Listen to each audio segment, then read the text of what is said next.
Bonsoir monsieur. Je peux vous demander ce que vous faites ici devant l'ambassade d'Afrique du Sud ce soir du 6 décembre 2013. Bonsoir. Nous sommes le 6 décembre, ça reste la veille.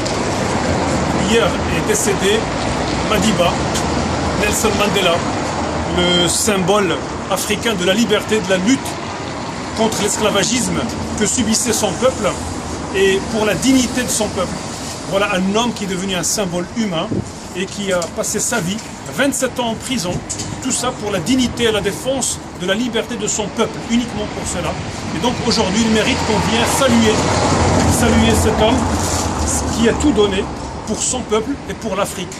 Et donc en tant que quelqu'un d'origine africaine, aujourd'hui, et comme je l'étais jeune et étudiant, je viens aussi à la mémoire de cet homme le saluer une dernière fois. Et vous pouvez m'expliquer un petit peu le parallèle que vous établissez ici entre le président qui vient de décéder, l'ancien président sud-africain Nelson Mandela, et le président égyptien élu lui aussi, Mohamed Morsi. Quelle est à votre avis l'explication de ce parallèle que vous établissez? Pour moi, le lien est évident. Déjà, j'aimerais vous montrer mon deuil pour les deux, puisque les deux, c'était deux Africains. On a deux présidents élus démocratiquement, les deux emprisonnés. On voit bien que Mandela était en prison, comme aujourd'hui. Cet homme est en prison, Morsi, élu démocratiquement. Mais apparemment, c'est les mêmes personnes qui ont emprisonné Mandela et l'ont traité de terroriste.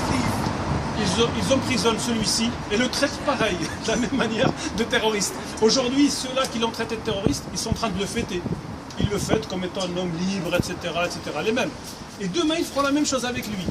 Ils diront, oui, mais finalement, c'était un démocrate et il avait combattu pour la dignité de son peuple. Aujourd'hui, il est terroriste. En prison, il est terroriste.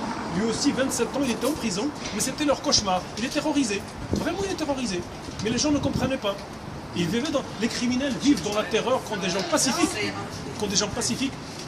continuent. Il faut la perspicacité de ces gens-là. Morsi, pendant un an, n'a pas touché son salaire. Pendant un an, juste pour son peuple. Et il a aussi, Morsi, pendant l'année qu'il a été président, a aussi appelé toujours à la paix, à la réconciliation et a interdit aux forces de l'ordre d'exercer la violence contre les manifestants. Et il n'a jamais interdit aucun média. Même ceux qui étaient très critiques vis-à-vis de lui.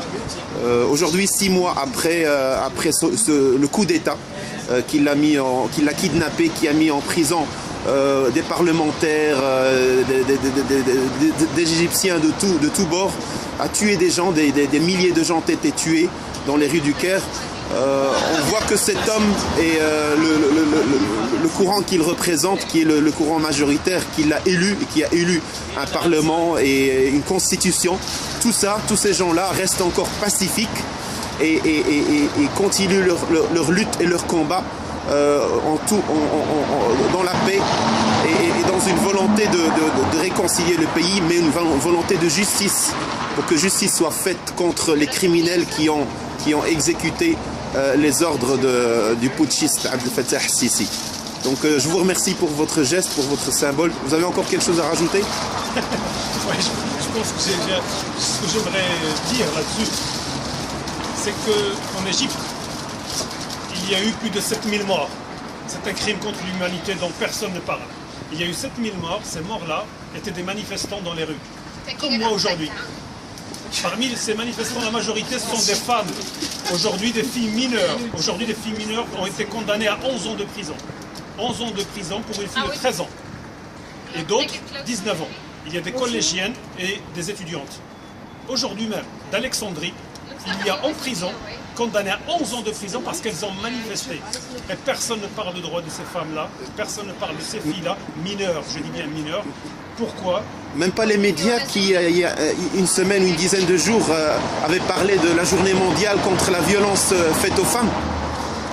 Aujourd'hui, on ne comprend pas pourquoi il y a cet embargo médiatique. On ne sait pas ce qui se passe. Pourquoi? Comme à l'époque de Mandela, il y a eu un embargo médiatique. La même chose se passe aujourd'hui en Égypte. La mère des civilisations, 7000 ans de civilisation, on laisse un peuple pacifique qui est dans les rues, dont les femmes, les filles se font tuer, je dis bien un crime contre l'humanité, les gens le savent, mais ils essaient par tous les moyens de faire un embargo médiatique sur cela, à essayer de montrer, comme hier, de montrer que, en fait, c'est un combat contre le terrorisme. Comme hier, avec Mandela, on présentait son organisation comme une organisation de terroristes. C'est aussi, si vous comprenez ça, vous allez comprendre que ceux qui font ça ont des intérêts et veulent que ça continue comme ça. Voilà. Je vous remercie, monsieur, pour votre combat, ce que vous faites pour la liberté, la dignité et la justice dans le monde. Merci, bonne soirée.